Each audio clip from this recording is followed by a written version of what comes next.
perfectionism is something that, and really like black and white thinking is something that those of us with ADHD can really struggle with.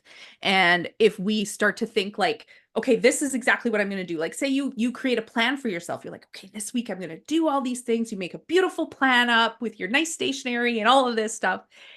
And then you don't execute it exactly like you said you were going to. Then you get mad at yourself and you're like, what's the point of any of this? I can't do anything.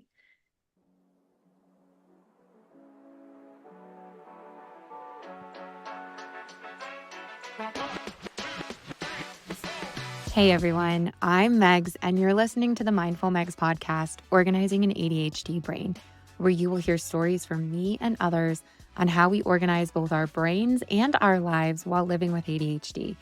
We talk about how ADHD can be your superpower if you know how to harness it. I found out I had ADHD 2 years ago, and it was very difficult for me to find acceptance. Now that I know so much, I want to share what I know and help others understand that this diagnosis is not your downfall. It's a eureka moment where you can now understand how your brain operates and how to figure out how to thrive.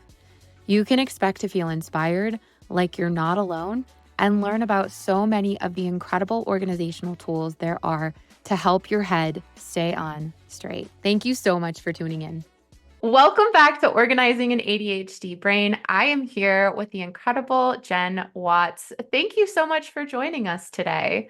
Oh, I'm so happy to be here, Megs. Thanks so much for having me. Heck yeah. So I was just reminiscing with Jenn about the fact that I found her on Instagram and commented on one of her posts, and now we're here and I'm interviewing her on my podcast. So Jenn, tell us a little bit about what you do, who you are, and the work that you do. Share with us, who is Jenn Watts? Yeah, okay, sure. Hi. Well, I'm Jenn. So I focus on women with ADHD, well, really anybody with ADHD who is pursuing weight loss. And it took me a long time to be comfortable saying that, but I am somebody who was late diagnosed with ADHD, and I also have struggled with my weight basically since I was in my early teens. And to me, that was like a huge revelation, the connection between the two. And so that's what I do now. I'm actually a CPA, but I became very passionate about, sharing this with other people and helping other people to make that connection so that they can actually, reach their weight loss goals or actually make progress. And so that's what I do now. I'm a life coach, I'm a nutrition coach, and I just help people on that journey.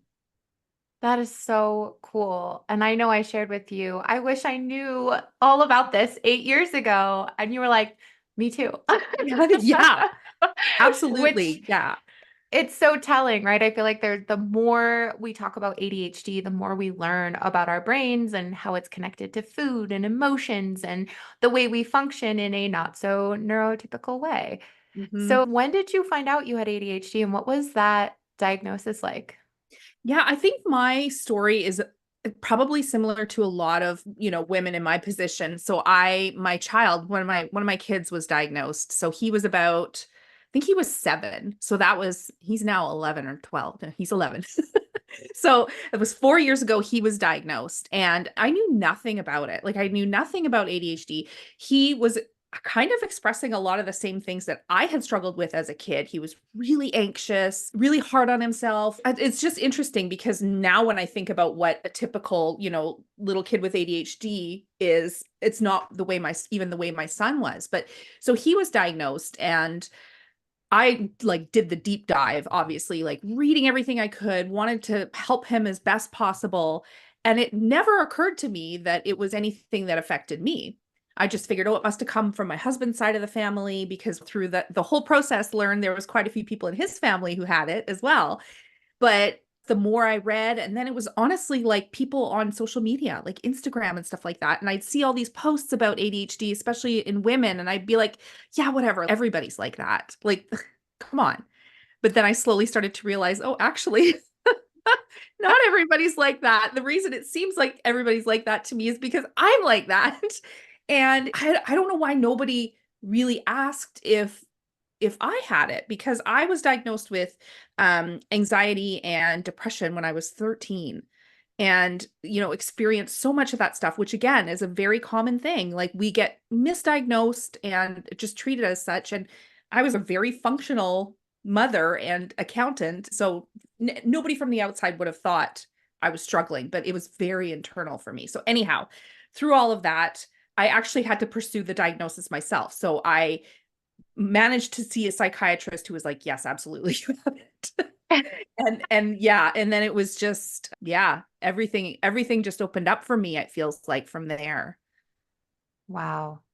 I remember having so many eureka moments Yeah. after I had learned that I had ADHD. For me, it took a little while to accept it at the same time. Mm-hmm. After getting diagnosed, do you feel like it made your life a little bit easier?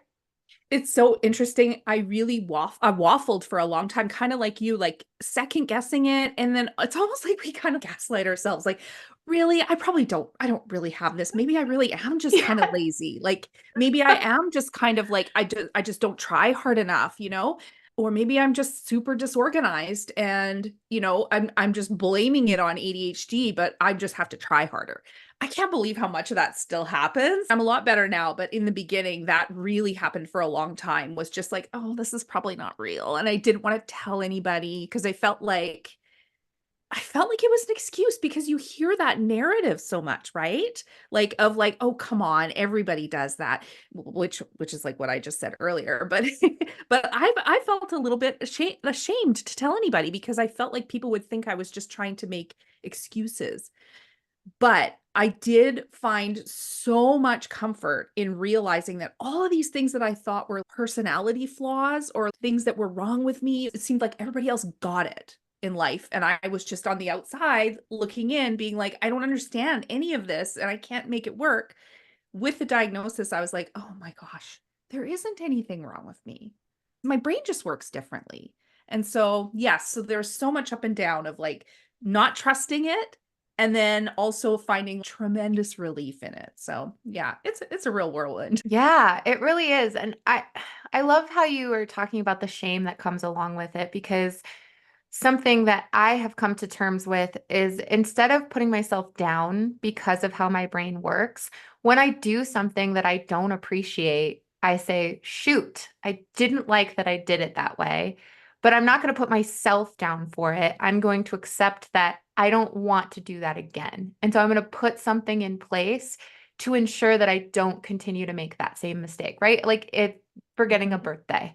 And I'm going to make sure that that's on my calendar. And I'm going to make sure that maybe I have a reminder set up 24 hours ahead of time so that I can remember. I think the hardest part too is that, as people pleasers, we Mhm. don't want to let anyone else down. And Yeah. sometimes with our short-term memory, we can, because things don't often pop up for us or have a plan in place if we're so focused on something else in our life. And Oh, yeah.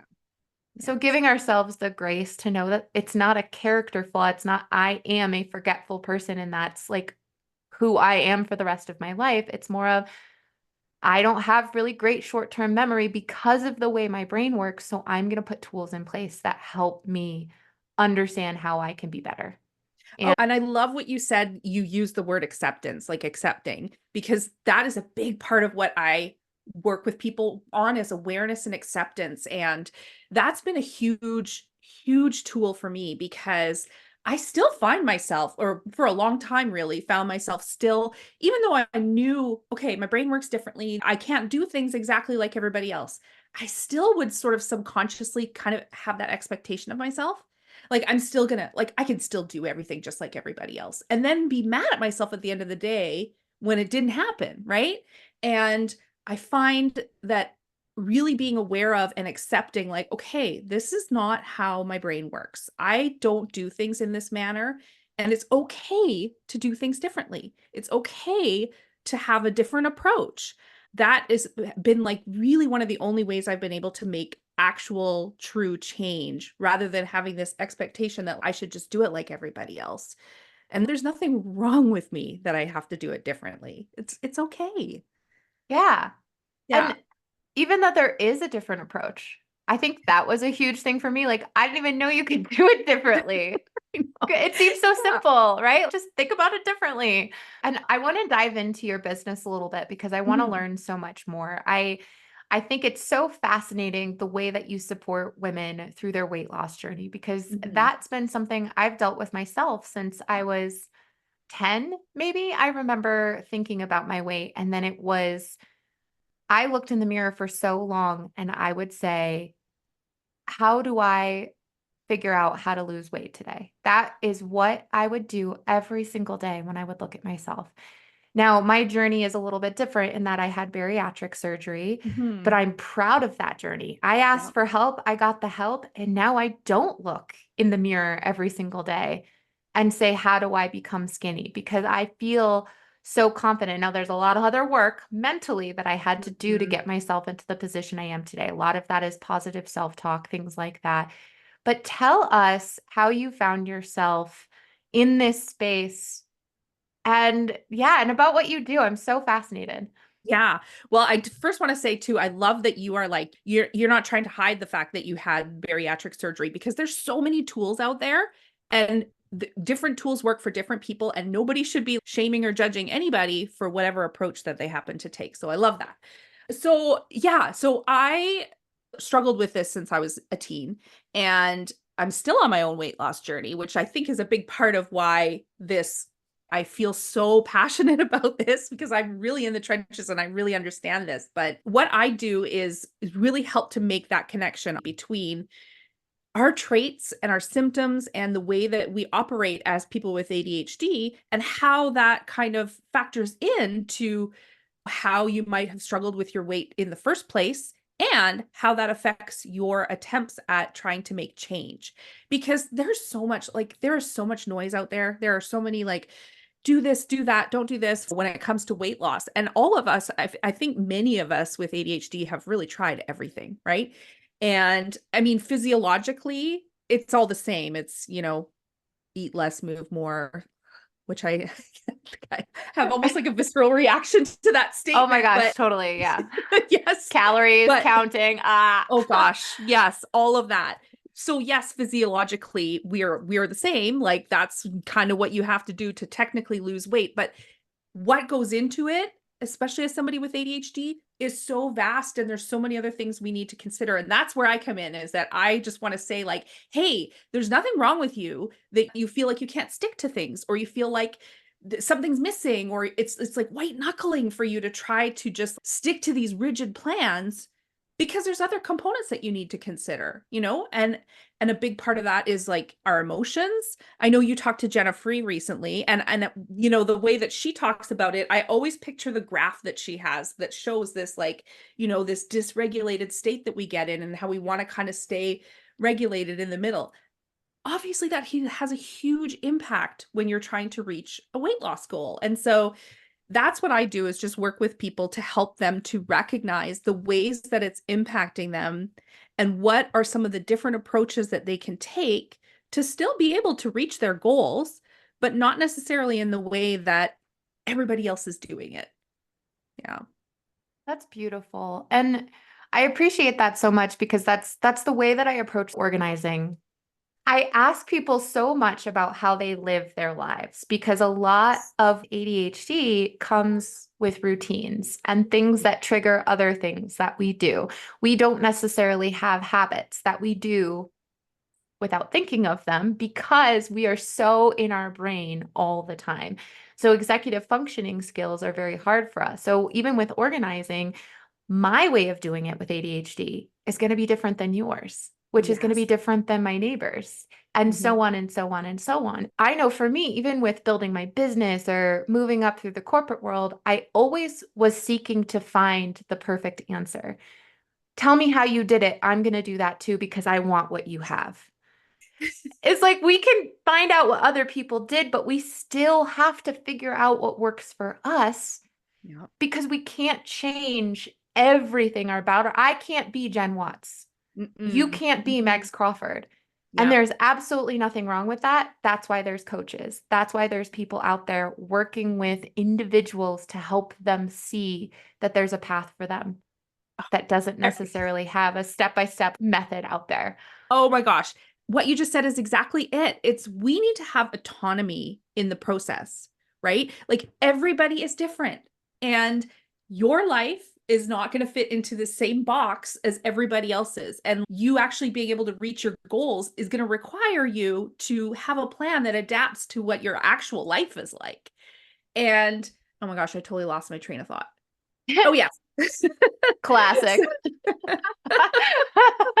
Yeah, it's kind of like one of those amazing like ADHD paradoxes where we're like, don't tell me what to do, but also I really need some help and some guardrails and structure, right? So I think that's where people with coaches can be really, really helpful, is that we're not here to tell you these are the 10 steps that you take and you do it in this exact way.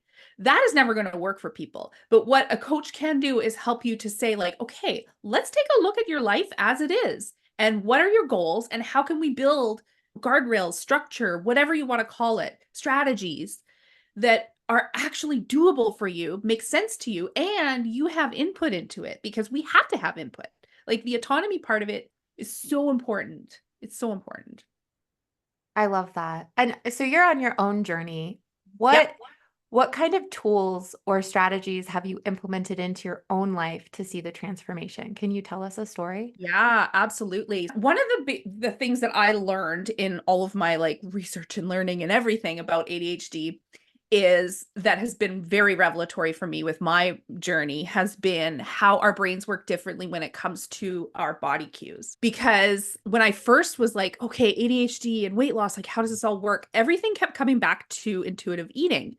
And I was like, I feel like this doesn't work for me. And then also intuitive eating, like they say weight loss shouldn't be your goal. So, anyways, there was a lot of confusion for me at first. And I realized through other research that our bodies work differently when it comes to our interoceptive awareness. So it made sense to me that I don't feel hunger and satiety as quickly or the same as other people. And so finding different ways for me to tap in and actually pay attention to that really intentionally and start to find ways to actually listen to my body in a way that made sense for me and my brain probably made the biggest difference for me, because I knew, and everybody's different. I knew that calorie counting, macro counting, whatever the case may be, it just wasn't the right approach for me. And not to knock anybody who that does work for them, but I knew I needed to find a way to really like trust myself and learn how to listen to my body, and understanding and having the acceptance that like it's just different for me was a huge part of it. So now I've kind of implemented these little things of when it's time to eat, and I can sit for like, even if it's 5 seconds, and just be like, okay, what does my body actually feel like? Do I really feel hunger? Is it in my stomach? Like, or is it emotional hunger? And then taking a couple seconds halfway through my meal to check in with myself, how I feel. Like being intentional about these things has made an amazing difference for me in my journey, and really allowed me to actually learn how to pay attention and then see the sort of progress towards my goals that I'm looking for. Oh, I love that so much. And it's interesting too because I have noticed just this last month we had a death in our family. I noticed how my snacking increased. I was seeking dopamine in ways that I don't normally seek it. There was a big thing of M&Ms at my sister's house, and I was like, this is amazing. I would constantly go for the M&Ms. And one thing I had started to implement before was, am I actually hungry, or am I seeking something that's going to help me get the dopamine I'm seeking? And Yeah. so that was a helpful question I started to ask myself. But as I was going through this transition and experiencing all of these emotions I'm not used to and dysregulation, I noticed that I was trying to find regulation in all of these unhealthy ways. And the truth is that that's the way that I would seek it out when I was younger. Yeah. And so as I'm getting back into my routine and understanding myself, I think it's pretty fascinating how being in the moment and really recognizing the moment that you're in with the regulation. I just think it's fascinating how you can allow yourself to go through these experiences and not be shameful about it. Because I did notice as well that I would start to think about, okay, well, I'm gaining weight because I'm eating more sugary snacks on a regular basis. And I started to put myself down. And I'm Mm, like, wrong. That is not the way we do yes. things anymore. And I had to stop that in my brain. And so that's a lot of what I do with organizing too, is like, you're not broken and shame is not going to get you anywhere in the game. You're the only doing that to yourself. So how do you work with your clients on the shame that can come up when we're just literally living our lives and trying to take care of ourselves in the best way we know how in those moments? Yeah. Oh my gosh. Self-compassion is an incredibly huge part of it. It's absolutely necessary. And it's also very hard. But that is one of the things that I work on that with everybody, including myself. And it's always a work in progress. When you're talking about the M&Ms, this is a pattern that I had in my life, and I see this in a lot of people. We kind of eat in a disordered manner throughout the day, and we have all the stresses of life, motherhood, work, all of the decision fatigue that we get into. And so a lot of us will find ourselves in the pantry or just tending to overeat in the evening for all those reasons you just said, where our brains are seeking dopamine, we're looking for relief, we're looking for whatever kind of emotional help that we need. And for a lot of us, we go to food for that. And rather than just saying oh, well, just that's not within your calories, just stop eating, just stop eating. That doesn't work for us. No, And it so, does not. yes, having that compassion and understanding for yourself and accepting, hey, I might be looking for something, I need relief because I'm just feeling overwhelmed, or I feel so stressed out. And rather than being upset with yourself and saying, why can't you just get it together and stop eating? To instead say, hey, you know what? I'm really missing something here. And I need to show myself some kindness. And it makes sense that I found myself in the pantry. So just having that moment, I mean, not every time it's not going to work, right? It's not like every time you're going to be like, oh, that's why I'm here. Okay, I can get out of here now. Right. It doesn't work We that need like way. And that's signs okay. everywhere. Yeah, Yeah. that's okay.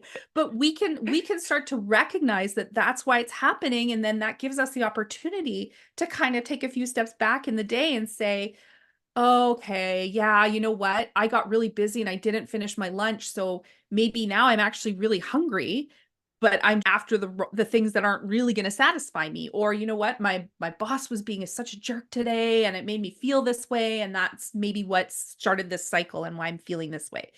So really it's just in that moment, not judging yourself, but becoming curious to say, I wonder why I feel this way. And I wonder why I'm here. And not expecting yourself to just not do it anymore. To start to pattern interrupt and just say, what is the reason why this is happening? And then we can start to have strategies going forward to say, oh, okay, I notice this always happens to me on Wednesdays and Thursday nights. So maybe next week I can take preventative measures to help myself to feel a little bit better before that time of the day.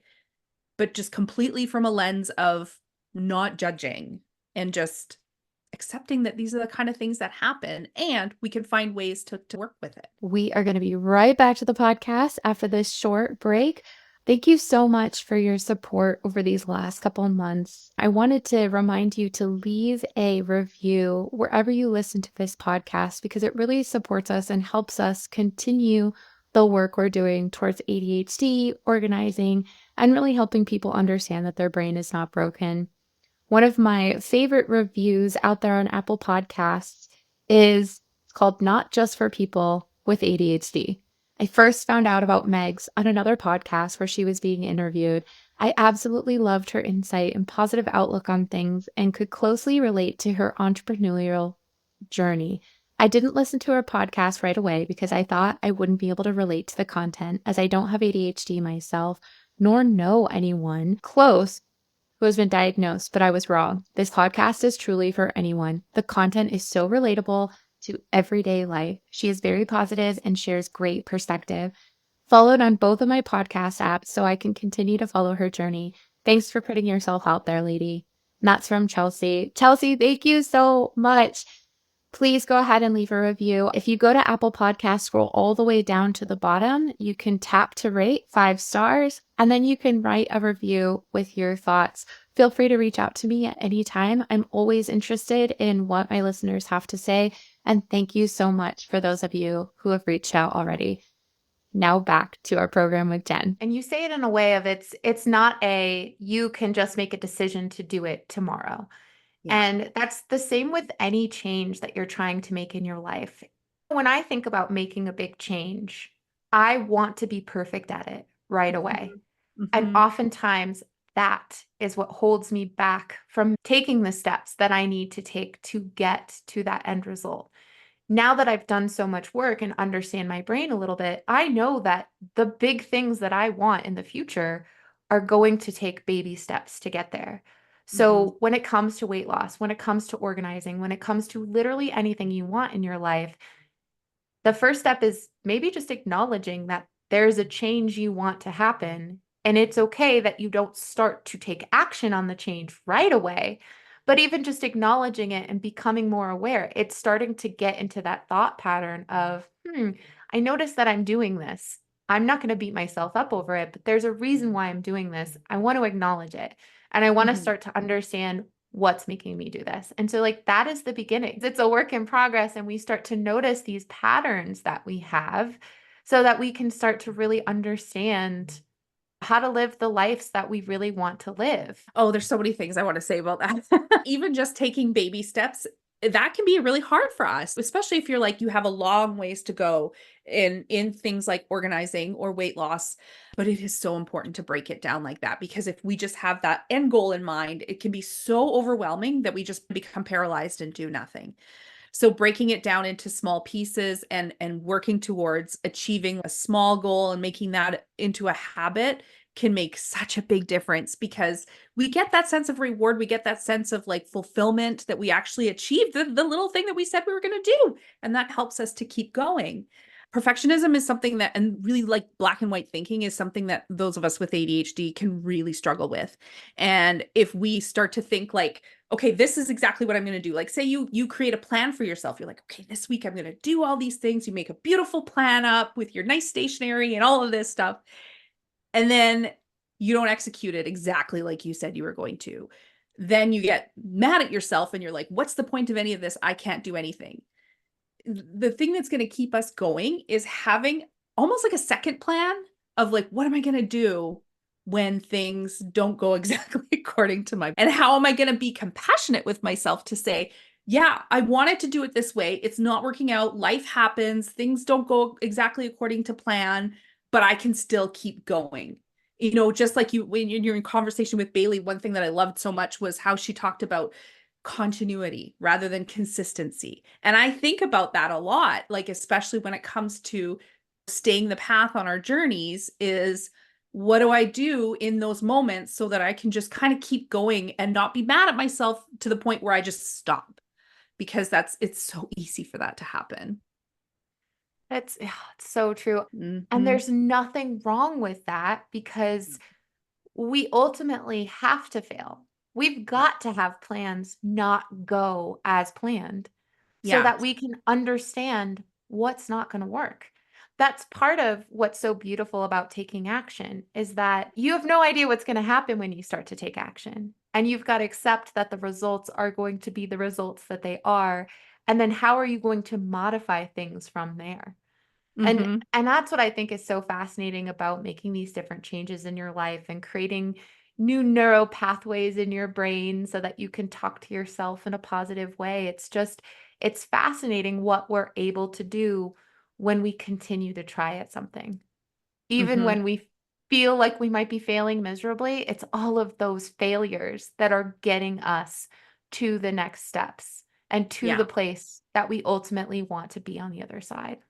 Yeah. Perfectionism and thinking that it's supposed to look a certain way, all that's going to do is hold us back. And taking that messy action, I always refer to it as messy because it's not going to look right. And we're never going to have a guaranteed outcome, right? We have to try things not only to just get ourselves into motion, but also just to see what works for us. Because maybe your first attempt at something is it turns out it wasn't the right fit for you. And that's okay. But at least you know now that you tried it and it didn't work, now you know, and now you can take a different approach.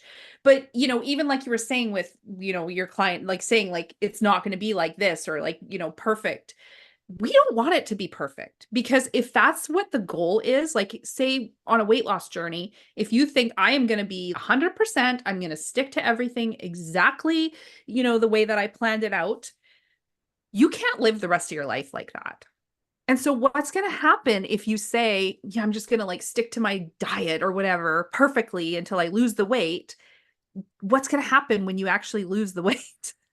And you Right. still have to live the rest of your life, and it's not going to be perfect. So learning how to adapt in the waves of the ups and downs of life is probably the thing that's going to keep you going for the rest of your life. Basically, it's learning how to live in a compassionate way where you're still working towards your goals. You can still be successful, but just don't place those expectations on yourself that everything's going to go perfectly, because it never will. And then you're just going to be disappointed all the time. Oh my gosh. What also helps me is just the fact that we're all humans trying to make it in this world. I don't care how successful you look on paper, on Facebook, on Instagram. We're all trying to do our damn best. Yeah. And we all make mistakes. And we're all trying to get to that point where we're thriving in life. And for me, that just makes me feel a little bit better about making the mistakes and putting myself Mm-hmm. out there. And even with this podcast, I was so nervous at first because I thought the podcast would be way more about organizing and like Mm-hmm. strategically putting this here and that there. But the truth is the more I learn about my brain and how other people work, the more I'm able to help my clients in a way that really makes sense. And it has nothing to do with a product that is going to solve all of your problems. Oh my gosh. Yes, yes, yes. And like that, I mean, well, first of all, the whole concept of other people going through things. I don't know if you know anything about Kristen Neff, who's the founding mother of like self-compassion, but that is one of the key parts of self-compassion is common humanity, knowing that you're not the only person Mm. going through this. And that has really been for me in my experience as somebody learning about how I operate with ADHD and seeing other people like on social media. I know social media gets a bad rap, but like for me, that's been a huge part of learning. Oh my gosh, I am not the only person who deals with this from both kind of like a funny perspective, but also I spent so many years just suffering, suffering, suffering, thinking, why can't I be like everybody else? What is wrong with me?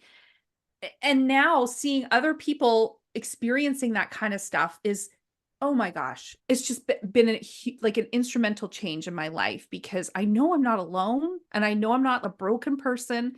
And just having that common humanity of other people that are experiencing things, maybe not exactly like me, but similar to me, like you don't feel alone anymore. And you feel like, okay, I can almost breathe a sigh of relief. And if I want to do things differently, maybe I can find a way to do things differently, but the way I am is not wrong. So it's been a Yes. big thing for me. And this has nothing to do with what either of us do, except that we're both moms. And so, with kids with ADHD, how have you found understanding your own brain to make a significant difference in the way that you parent your son? Wow. Okay, so first of all, I have 3 kids, and they're not all diagnosed, but I'm pretty sure they're all ADHD. Yeah. But it has been like I have moments where I'm just overwhelmed with emotion about it, because I think of when I was a kid, and I see him and all my kids experiencing these same things as I did. And it is so sort of rewarding for me to be able to show them that compassion and understanding and say like, you're not being a bad kid because you can't focus in and just do these things, right? Like it's okay that they need more gentle reminders than somebody else. It's okay that, they focus in on things that other people don't, or whatever the case may be. But it's almost like rewarding to my younger self to be able to, express that and handle it that way with them, especially when it comes to the anxiety piece of it. 2 of my kids really deeply experience the anxiety that kind of comes along with ADHD, but being able to be so much more understanding around that and help them to understand your brain is amazing and it comes up with these stories, which is so cool. But also, we can get really carried away and start to think things might happen that are really unlikely to happen, but it's okay. There's nothing wrong with you that this happens. And let's Yeah. talk through it. Sometimes when we get the words out of our heads, then you realize like, oh, that's actually probably kind of a little bit silly or really not likely to happen. And just being able to talk through those kind of things with them is so nice because Ugh. I really suffered alone in that when I was a kid, and I didn't have words for it. And now we know so much more now, and we can experience that stuff with them and help them to like verbalize what's going on. And it's just been so helpful. Yeah. Oh, that's so cool. Even as far as regulating emotions and just understanding how to take a deep breath and understanding why you're feeling this way versus it being a reactionary thing. But I mean, we could go down a rabbit hill with Yes. that one. Yes. Rabbit hole. Yeah, I never know. Um, Trail hole. I don't know. ever. So tell me a little bit, as a CPA, as a mom, Mhm. as a business owner, how do you find that you organize your life in a successful way that makes sense for you? Yeah, this is really cool. My Sundays have become just a little piece of my Sundays have become really crucial to the rest of my life, basically working. And this took a long time for me to sort of fine tune it and make it something that worked for my life. But I take Sunday morning and I make sure I get my coffee that I really like, my blanket that I really like, and my notebook that I really like. And I just make a plan. And it doesn't have to look a certain way.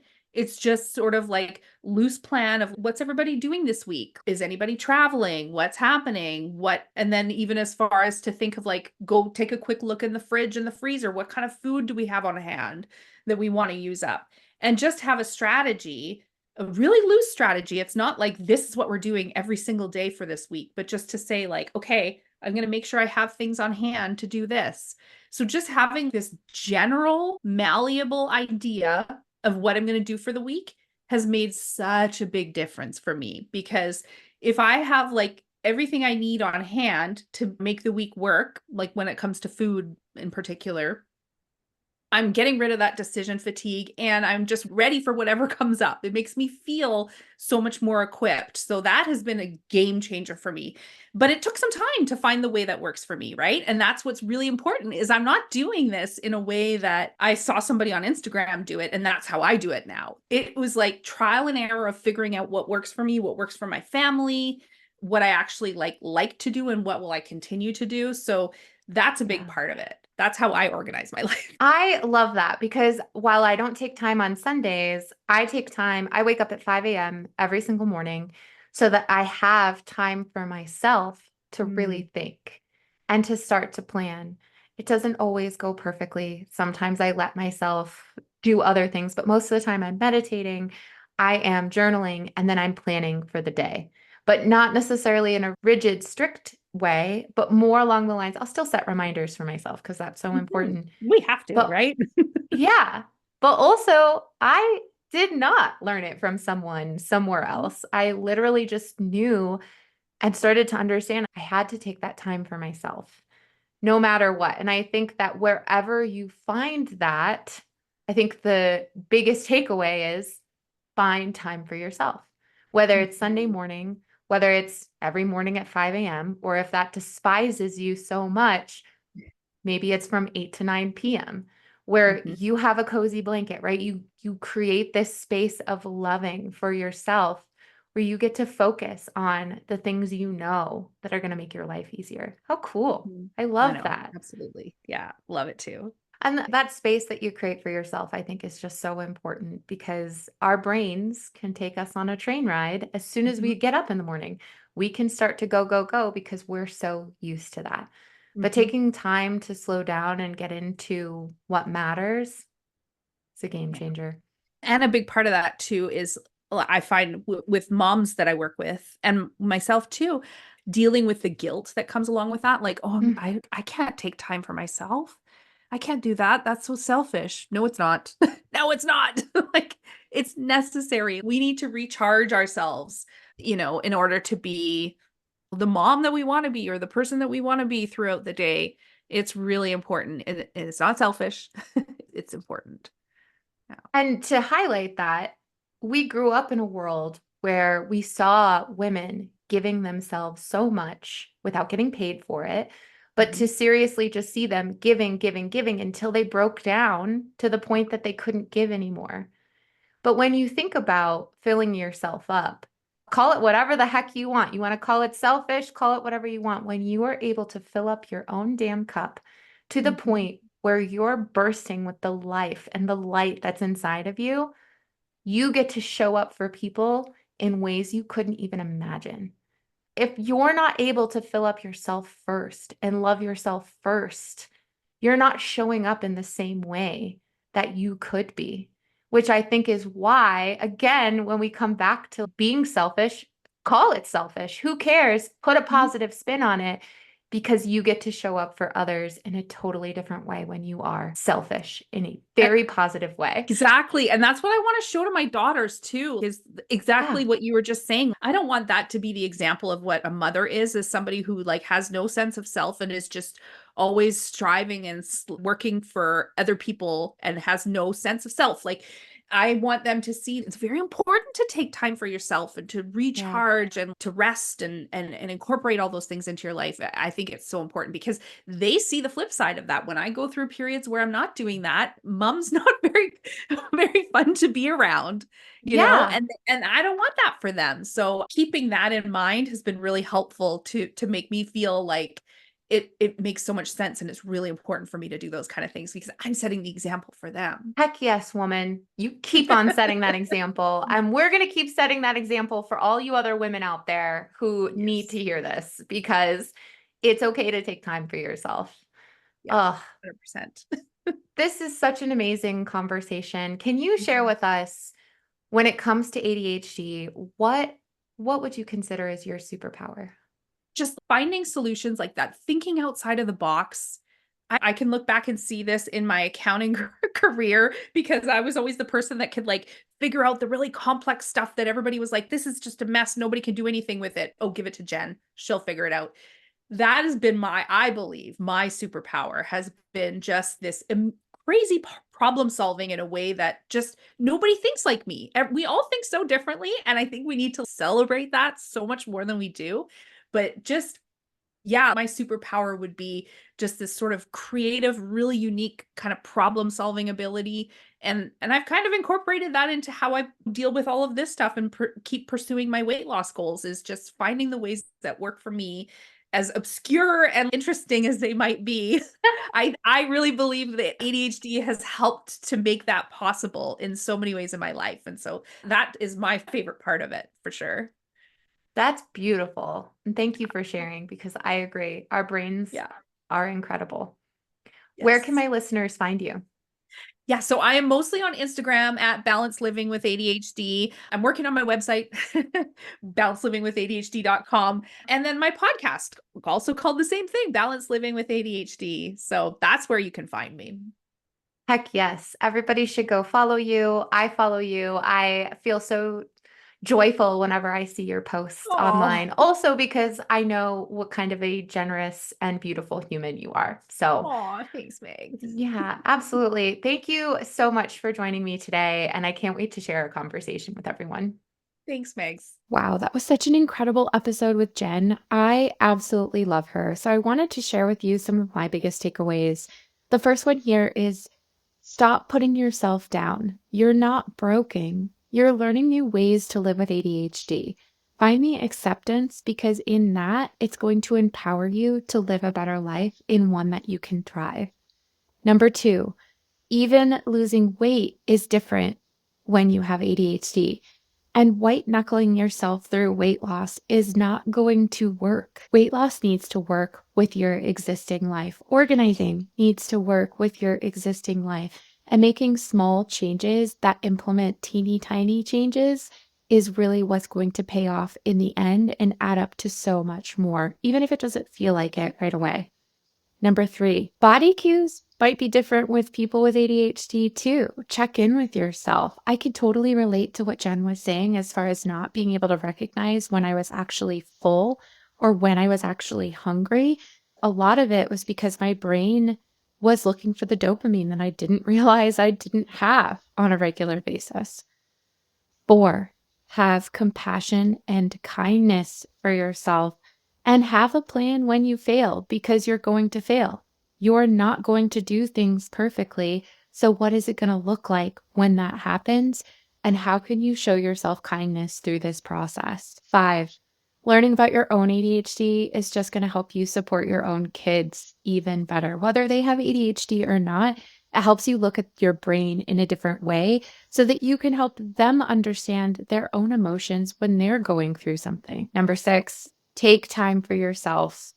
Take a look at the week ahead, figure out what that looks like, get a good idea of what's coming, whether it's in the morning, whether it's one day a week, all days a week, maybe it's at night because you're a night person. Regardless, find that time that works for you so that you can sit and really have some quiet time with yourself. Number 7, this one is so good.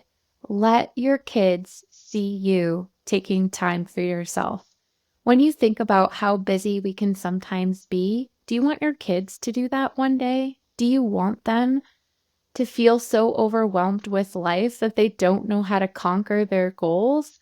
Or do you want to see them taking time for themselves? We are the ones that need to set that example. Go check out Jenn on social media. She is absolutely incredible. Don't forget to leave a review, and I can't wait to see you next week. Oh, I did this new feature on the podcast platform that I use where you can actually send me a text message. So if you scroll down to the show notes, you can click a little button and it'll send me a text. Share your thoughts. It's so easy because there's a button for it.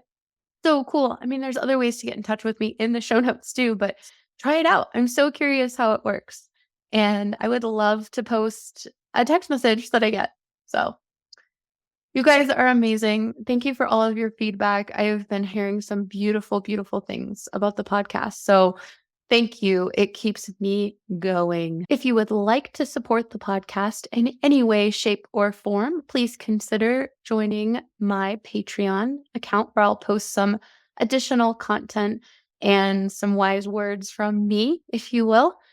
Join my Facebook page, like and share this podcast with whomever you think could benefit.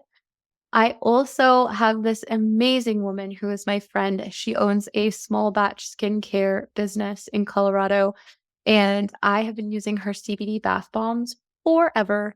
And I have a code that you can use to save 10%. If you use that code, you can order bath bombs for yourself and have it sent to you. I actually just had my father order the direct pain cream, and it is incredible. I use it for cramps, and he used it for his knee that was giving him a ton of pain. And he looked at me after he put it on. First, I had to promise him he's not going to get high, right? And he laughed at me, but also I think he was relieved that I confirmed that for him. But he looked at me and he was like, I can't believe this is working right now. He's taken aspirin, he's taking all of these other things to try to get the pain to diminish in any way. And this direct pain cream works. So check it out. Use my code to save money and you can have it shipped to you. So it doesn't matter where you are. Additionally, me and my husband use HelloFresh. I'm not sponsored by them in any way. So these are literally just free boxes that we can give away. So I put a code down in the show notes below. If you sign up for a free box, then we get to feed our family for a week for free. So thank you so much for supporting us. And you get to eat as well. So how about that? What a world we get to live in. If nothing else, just thank you for participating and listening.